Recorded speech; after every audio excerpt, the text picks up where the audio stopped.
Hello friends, आपका हमारे YouTube channel agriculture educators में स्वागत है। आज हम बात करेंगे फ्रूट एंड वेजिटेबल स्टोरेज के एक टेक्निक के बारे में, जिसका शॉर्ट नेम है जेक एंड इसका फुल फॉर्म है जीरो एनर्जी कूल चैम्बर।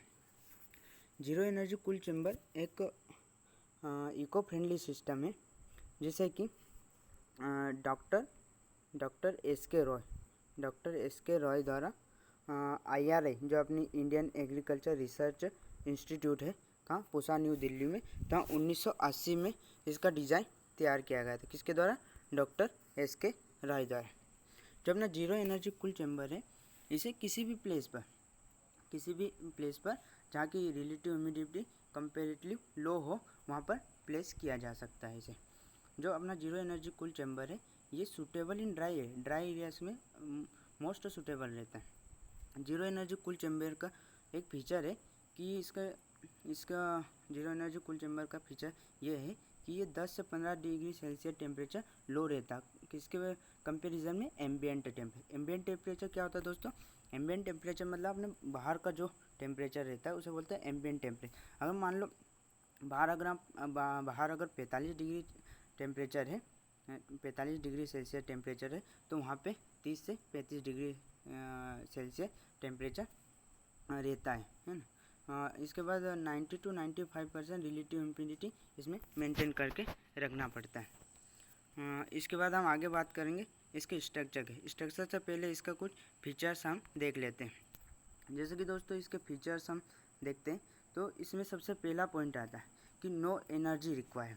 यहाँ एक पॉइंट है, नो एनर्जी रिक्वायर। इसमें किसी भी प्रकार की एनर्जी नहीं लगती, ना तो इलेक्ट्रिकल एनर्जी, ना फिर किसी वाटर रिसोर्स के द्वारा कोई एनर्जी। तो इसमें किसी भी प्रकार की एनर्जी नहीं लगती, ये इको फ्रेंडली होता है। दूसरा पॉइंट बोलता है इसका फीचर, सबसे मोस्ट फीचर है कि किस प्रिंसिपल पर कार्य करता है। तो हमारा जो जीरो एनर्जी कूल चैम्बर है, ये इवापोरेटिव कूलिंग प्रिंसिपल पर कार्य करता है। इवापोरेटिव कूलिंग क्या होता है? इवापोरेटिव कूलिंग ये होता है कि जो हॉट एयर होती है, हॉट एयर अगर इस चैम्बर के अंदर जाती है तो जो हमारा स्ट्रक्चर बना रहता है ब्रिक्स एंड सैंड से बना, हम आगे बात करेंगे, ब्रिक्स एंड सैंड से स्ट्रक्चर बना रहता है। तो इससे जो हॉट एयर गुजर के जाती है तो उसको क्या कर दे, ये जो हॉट एयर है अंदर कूल हो जाती है, ठंडी हवाओं में परिवर्तित हो जाती है। तो ये इवापोरेटिव कूलिंग पर कार्य करता है। अगला पॉइंट है इसका फीचर है कि इसे किससे तैयार किया जाता है। इसे अपनी जो ब्रिक्स ईंट होने होती है, ईंट और सैंड से तैयार किया जाता है। इसका शेप कैसे बनाया जाता है दोस्तों? इसका शेप रेक्टेंगुलर शेप रहता है, जिसका साइज रहता है 165 इंटू 115 सेंटीमीटर और जिसकी हाइट रहती है 67.5 सेंटीमीटर। इसकी आउटर एंड ईयर वाल जो रहती है, अपन ब्रिक्स से देखेंगे स्ट्रक्चर कि ब्रिक्स से अपन आउटर और एक इनर वाल बनाते हैं। तो ये किससे सेपरेट रहती है? केविटी में क्या रहता है? केविटी में अपन 7.5 सेंटीमीटर की सैंड को फिल करते हैं, जिसको केविटी कहते हैं। फिर सैंड, जो ये सैंड अपन ने भरी है केविटी जैसे कह रहे हैं, ये water to maintain the temperature 7 से 10 डिग्री सेल्सियस।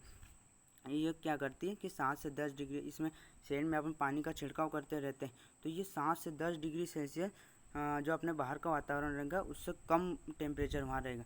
अगर बाहर मान लो 40 डिग्री टेम्परेचर है, 40 डिग्री सेल्सियस टेम्परेचर है, तो बाहर 30 डिग्री टेम्परेचर रहेगा। तो इसका ये फीचर है। फिर इसे अपन क्या करते हैं, ऊपर से जब यह स्ट्रक्चर पूरा बन जाता है तो ऊपर से बाम्बू फ्रेम और जूट मैट्रिक्स के द्वारा इसे हम अपन ढक देते हैं, ताकि अपने फ्रूट्स वेजिटेबल जो स्टोर किए वो सनलाइट से प्रोटेक्ट हो सके। जैसे लिखा है, jute matrix can be further cover protect from sunlight. हम अब देखेंगे हम इसका स्ट्रक्चर कैसा होता है दोस्तों। स्ट्रक्चर देखते हैं अपन इसका। स्ट्रक्चर ये है, देखो ये इनर वाल जो बनी है, इनर वाल देखो ब्रिक्स की, और ये बाहर बनी है भी ब्रिक्स की बनी है, और इसके बीच में अपन ने क्या भरा है? सैंड। जैसे अपन केविटी कह रहे हैं, केविटी से ये दोनों वाल सेपरेटेड है। तो ये क्या करती है? ये टेम्परेचर मेंटेन करती है। ये इवापोरेटिव कूलिंग जो बेस्ड प्रिंसिपल है, यही केविटी जो है, जो हॉट एयर है उसको कूल एयर में परिवर्तित कर देती है। और इसी प्रकार इसमें बाम्बू फ्रेम्स ऐसे लगाए जाते हैं और जूट का मैट्रिक्स बनाया जाता है, जिससे कि ये सनलाइट से अपने फ्रूट वेजिटेबल को प्रोटेक्ट करती है और फ्रूट वेजिटेबल एकदम फ्रेश रहते हैं।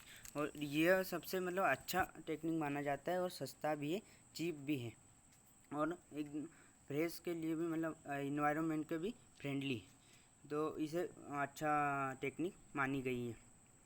तो यह था हमारा टॉपिक दोस्तों। कैसा लगा आपको? ऐसे और नई अमेजिंग वीडियो जानने के लिए हमारे चैनल को सब्सक्राइब करें। Thank you.